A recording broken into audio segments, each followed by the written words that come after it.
Welcome to Double Drivel, an NBA podcast.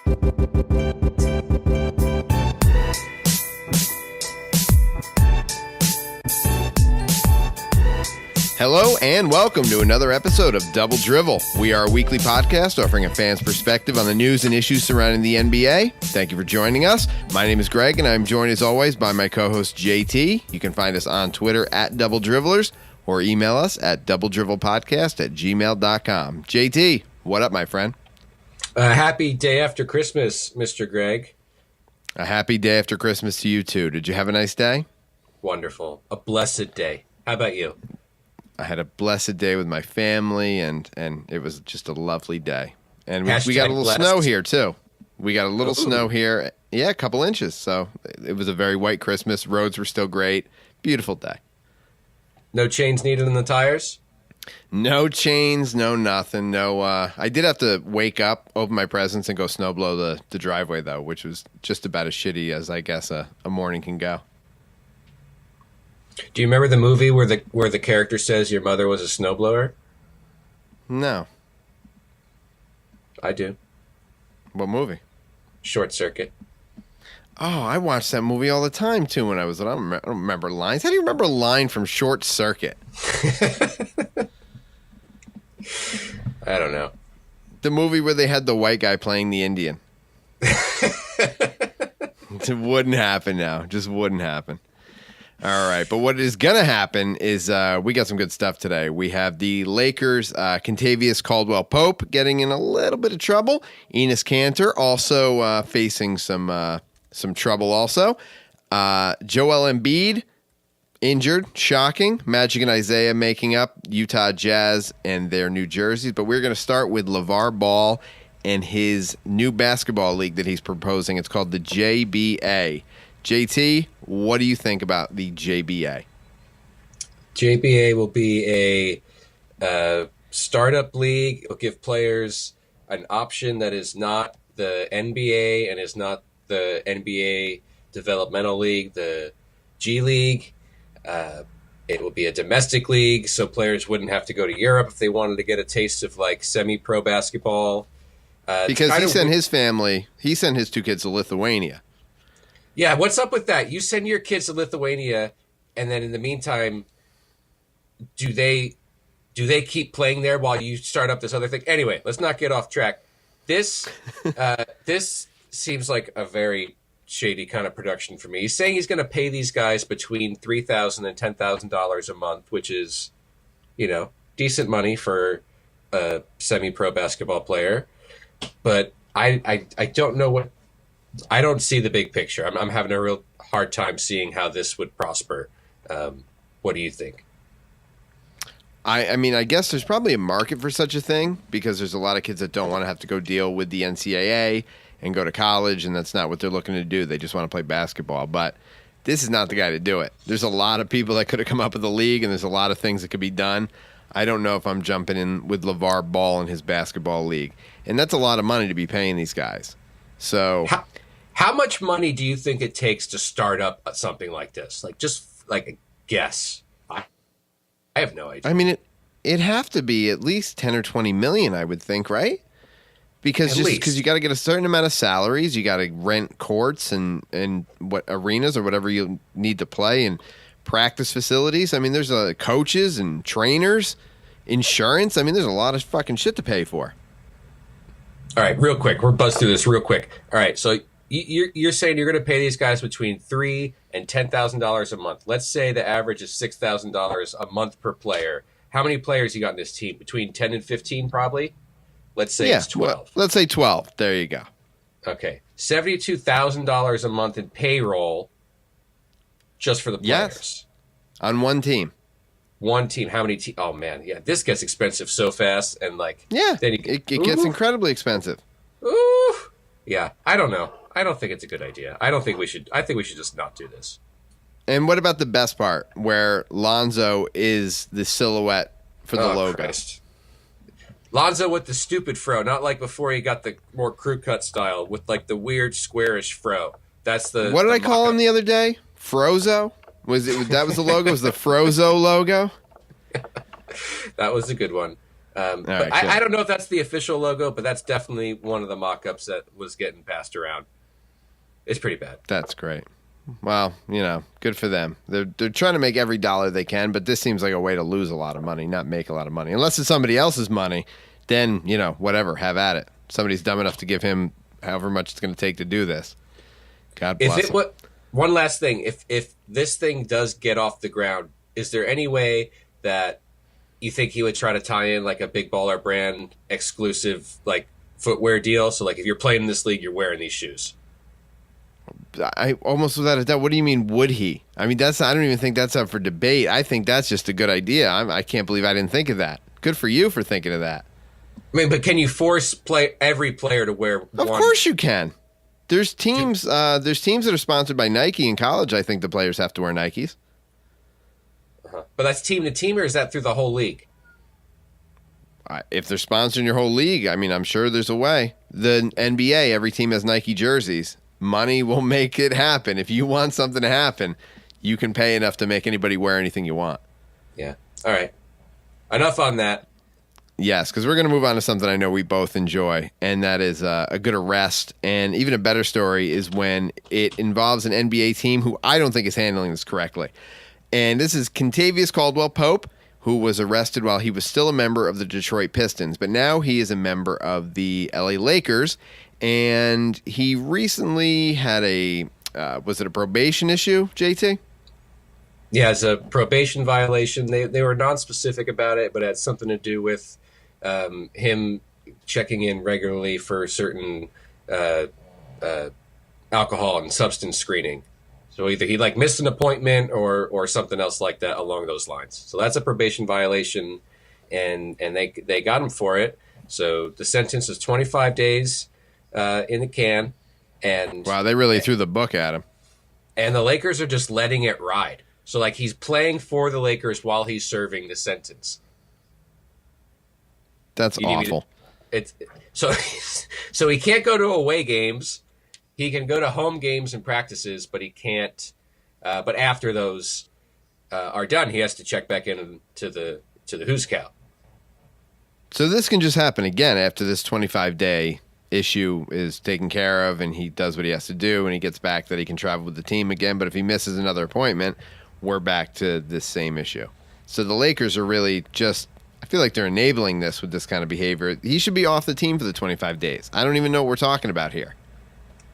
I mean, do you think that there is any planned approach to this? Meaning the Lakers are getting a lot of attention from the Ball family, and that's not necessarily good attention. Do you think they intentionally added a few dashes of low level offense to just have more shitty headlines about them floating around? You think that they're trying to have yet another issue to cover up their main issue, which is their loudmouth father that they have on the sidelines? Yes.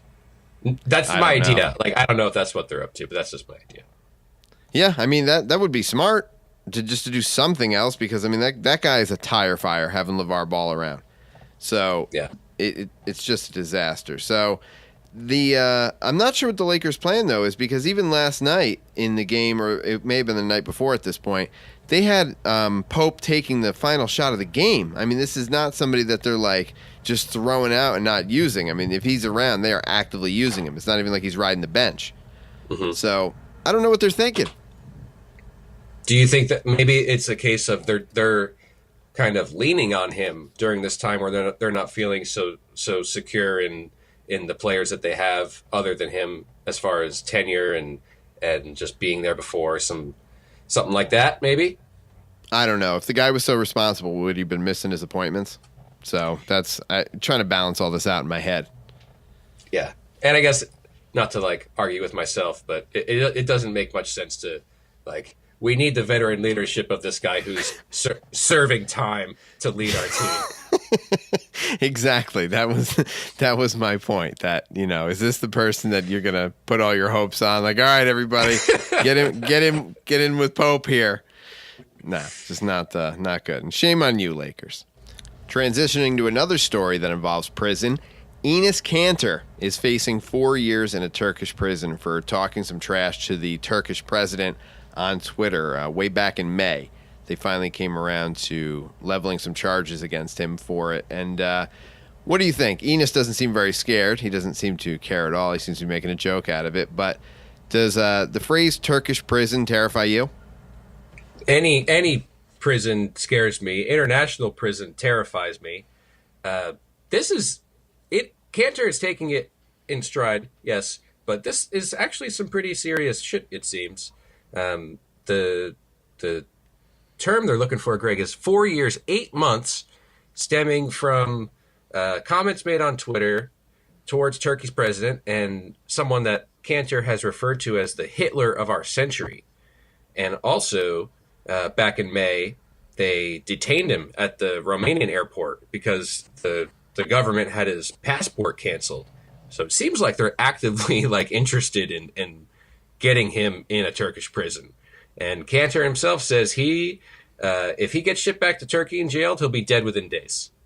But good for him for not seeming to let it hit him too hard. I mean, we saw him laughing about it a little bit, and this is pretty crazy stuff. Yeah, I guess, what are you going to do besides gallows humor when it comes to that? It's just, if they want you, I mean, they can get you. I don't think this is something that he can obviously be extradited for or anything crazy like that. But losing your passport is certainly not something that you want to happen when you're traveling internationally either. So I'm sure that was not an enjoyable couple days for him. Isn't that just think you make tens of millions of dollars a year and you're so on top of it while you're here, but all it takes is a few canceled documents and then you could be in some very different situations pretty quickly. It's pretty wild. Great man once said it. God bless the USA. He just doesn't realize. He just doesn't know the freedom that well, he does realize the freedom that he has here compared to what he has there. And I wonder if Mr. Kanter would pursue citizenship now, especially if he's going to be part of a country that would take his passport away. I mean, that doesn't seem like something I would want to be subject to. I think I would want to try to alleviate that as soon as possible. Yeah. Let's get him out of there. Free Enes. Freeness. All right. Freeness. We're doing good on those in this episode. Let's talk about Joel Embiid. Now, this is a guy that I know that we personally have nothing against. I mean, I dislike a lot of players, but I don't really dislike him. How do you feel? I like the energy that he brings. I like that he seems to be able to get under the skin of some of the higher tier players, but he himself is not really broken into that stratosphere yet because he's always fucking injured. And guess what? He's injured again. He's injured again, this guy, who hasn't played more than 30 some odd games in a season and sat on the bench for 2 years. Yeah. I mean, this is a guy who, when he does play, a lot of fun to watch. Like you said, a lot of energy, talks a lot of shit, whether it be on Twitter or in the game, always punches up, not afraid of the higher tier players because he thinks he is one. And this is one guy who has maybe irrational confidence, but those are always some of the best guys to watch because they just go after it. But he's always injured. And I like the name that he has here. I don't know if that's a name you gave him or if that's a name that you saw somewhere, but calling him Joel, the healing process, Embiid. And that's perfect. It's absolutely perfect because the guy cannot stay on the court, but he is such a big part of them ever being successful. That was a proprietary name of my own, Greg. I crafted it. That's pretty clever. I like that. The healing process. We should use that. We're using it right now, baby. I guess my main question is this a weak guy or is this really a chronic injury that's plaguing him and is really, I guess not something to make fun of him about, but what's the deal? It's got to be a certain amount of weakness to me. For guys that are that big who play those big men positions, they are more vulnerable to injury than other guys. And I forget what the metric was exactly, but some brilliant basketball mind has taken a look at size and weight versus frequency of injury, and they have it pinned down pretty precisely. It's like if you're over 6'11", and you're over 260, say, and that's not it, but it's pretty close. The rate of injury goes way up.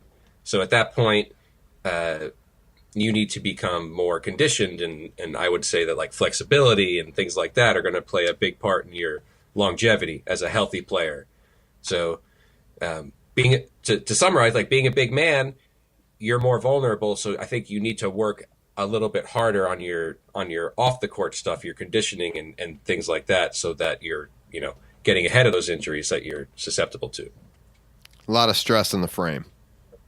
Yeah, I mean those stress points, like the ankles and the knees and stuff. I mean that they're just taking all of that weight, and especially when you're like pivoting and jumping, and then it's not ideal for guys that big. I'm sure it's not. Think about Shaq. I mean, my God, those knees, just the amount of crap those things went through. Hurts just looking at them sometimes. But, all right. We're going to take a quick break. We'll be back after this.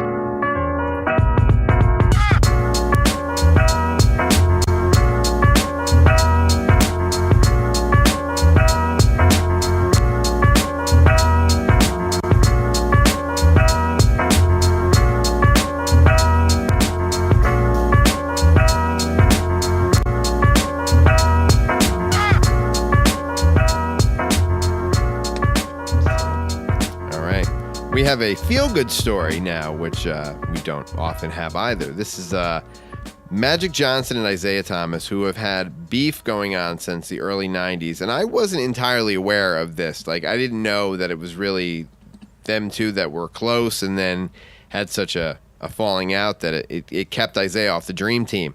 That had always been attributed to Michael Jordan, and Michael Jordan saying, I'm not playing with that asshole. But it turns out it was Magic, and Magic pretty much came clean about it, and they had a little one-on-one moment that was obviously filmed, because you're not going to do something like this where you have two, legendary players come together and not film it. And it was a great moment. I know you watched it too. What did you think? Very nice to see, especially because these were guys that we grew up watching, and maybe even they peaked a little bit before we were of age to appreciate. I think we definitely caught them on the tail end of their career. A lot of history, a lot of icon status shared between the two of them, being primary ball handlers for their teams and cornerstones of franchises and stuff. Like two really amazing players, but had some really serious beef with each other. I thought it was great. I thought it's so nice to see. I don't think it was contrived, which is something that we're seeing a lot of people say, and I thought it was pretty genuine, appropriate stuff, and mature and well done by both guys. Yeah, absolutely. I liked seeing Magic. Just the guy's got a great smile. He just wants to make things better. I don't know how you could stay mad at him, and it didn't seem like Isaiah wanted to. He was definitely going in for the hugs. Definitely wanted to make things better. And like you said, it was a great moment. And these were two guys that, really, really went at each other. My earliest memory of Magic Johnson, unfortunately, was when he retired.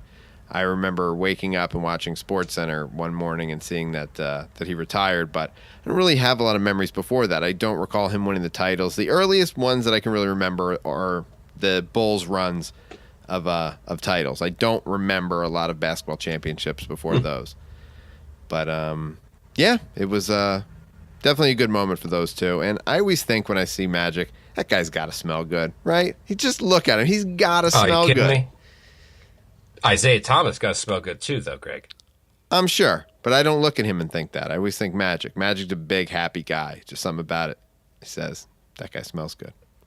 More surface area means more space to put those great smelling products on. That's a great way to put it. Didn't realize, the surface area would come into it, but that's pretty good. All right. Something that it doesn't matter how much surface area they have is never going to look good, and I don't even know how they smell. But the Utah Jazz, the jerseys, and they're called, am I getting this right, JT? The city jerseys? That's the designation for this just abomination Yeah, well, every team has a city jersey. Each team has four different jerseys, and this is Utah's version of the city jersey, yes. So did you see that there was some controversy last night that Nike did not make Christmas jerseys for this year? Yes. Yes, I did. I saw that. What the hell were they thinking? Nike? Yeah. I don't know. I mean, I know that a lot of teams got kind of like revamped jerseys, so like maybe that those resources went towards that this year. I don't know. I thought the Christmas that a deal jerseys breaker were a for nice you? touch. It was. It made me mad. And I should have realized it when they weren't any of the games that I played this year to select, because all the previous years when they had the Christmas jerseys, you could pick the Christmas jersey, and they weren't there. So I think we all kind of knew this was coming, but I don't think anybody really paid enough attention that Nike dropped the ball on something that people really liked. So I don't know. It was just a nice little touch for the day. It's a special day. They're almost the only thing going on yesterday. I mean, I know there was an NFL game, but that kind of got overshadowed by the basketball, which is great. I love that. So, good. Some good games yesterday, but moving back to the horrific Utah jerseys. How did they let this happen? Who approved that jersey? It's not their colors. It's not anything that says to me Utah Jazz. How does that happen? Well, I'm glad you asked, Greg, because our friend Zach Lowe, senior writer at ESPN, wrote full-length article about those jerseys that came out today, and he disagrees with you. In fact, I'd like to read just one beautiful sentence. Please. It is beautiful. A home run, courage rewarded. Wow. What language? That's strong language. That's the same thing Apple said when they took the headphone jack off the phone. Courage. So 2 bad decisions backed up by courage. Here we go. Okay, so here's the story. The jersey itself is a gradient starting at the top with yellow, and then it gets to orange in the middle, going all the way down to the shorts, ending at kind of a little bit lighter than black. So it's kind of a yellow to red to lighter black on the bottom. They're playing on the desert aspect of Utah more than they're playing on what is traditionally the mountainous, snowy, beautiful part of Utah. Right. Well, they didn't want to hit the mountains again because they've already been to the mountains. That was a pretty iconic series of jerseys for them. They didn't want to run it back. They wanted to play to the state and the environment. They didn't want to play on the Jazz word per se. Just trying to get the whole state of Utah behind the team, showing that they can represent. And I don't even know if you saw this, Greg, on the sides of the jerseys, starting under the armpit and down to the bottom of the shorts. On both sides, there's a curved line, which is an exact replication of the driving routes you would take from certain points in northern to southern Utah. An actual map on the jerseys. A detail no one will ever notice or care about. Gotcha. And I see it. I'm looking at it. It just looks like a mistake. And then also on the belt buckle area of the shorts, they're doing this new logo. It's shaped like Utah, huh? And a basketball. Isn't that great? Yeah. Wow. That's crazy. And the court. Oh, my God. They have a custom court, too. And a matching court. Oh, my God. Yeah, I don't know. It's pretty great, huh? I think it's pretty great. But the reason they're getting all the attention is because theirs is so bad. I mean, I didn't even know other teams had a city jersey. No, it's beautiful. A home run, courage rewarded. Courage rewarded. It's like that word got misconstrued at some point to mean something it doesn't actually mean. It keeps getting used completely wrong. All right. Some of the more funny criticisms that I will accept are that the people saying it looks exactly like the Houston Astros jerseys, like the late 80s. Yes, it does. And yeah, people are pretty good at picking stuff like that out pretty fast. So it's all good. I don't love it, but I don't hate it either.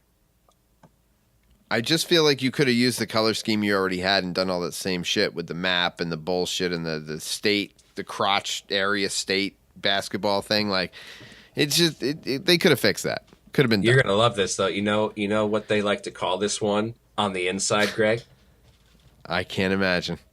They call this one the fire, and the old '90s mountains are the ice. The ice, yeah. They got the fire and ice jerseys now. Ooh, people love that so stuff. sick. Yeah, so sick. Giving the people what they want: the fire and the ice, Utah style. All right. Oh my God. Well, yeah, that was nice for me. I know you love a good Utah jersey story, but also bring back the Christmas jerseys. Damn it, Nike! Your jerseys tear. You weren't prepared for holidays. You're an embarrassment. You're a goddamn embarrassment, Nike. Get it together. All right. Let's move on to a segment I love, predictions. All right. Prediction time. Who is the next NBA player to get arrested? That is a very, very, I don't even know. It just sounds mean to me. Speculative and pretty and cruel in nature. It is cruel. It is cruel. That was the word I was looking for. It's very cruel. Yeah. But that's what we're here for. Who do you think? And I don't think the answer is Boogie Cousins. I mean, can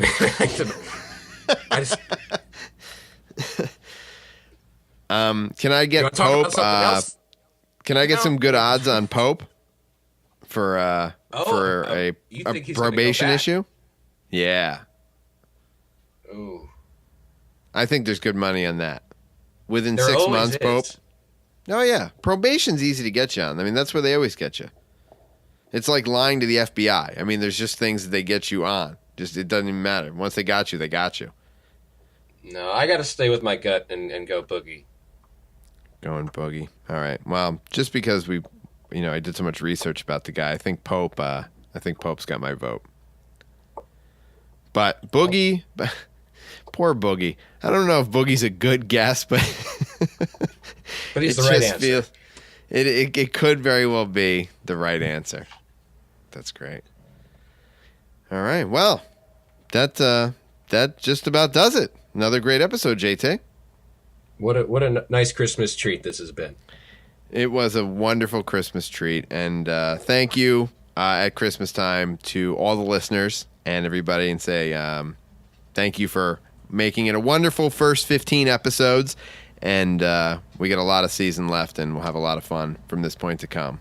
And we're going to be back next week with another episode. In the meantime, you can follow us on Twitter at Double Dribblers, or you can email us at doubledrivelpodcast@gmail.com. Subscribe to the show on iTunes, Podbean, or Google Play. And until next week, we'll see you on the internet.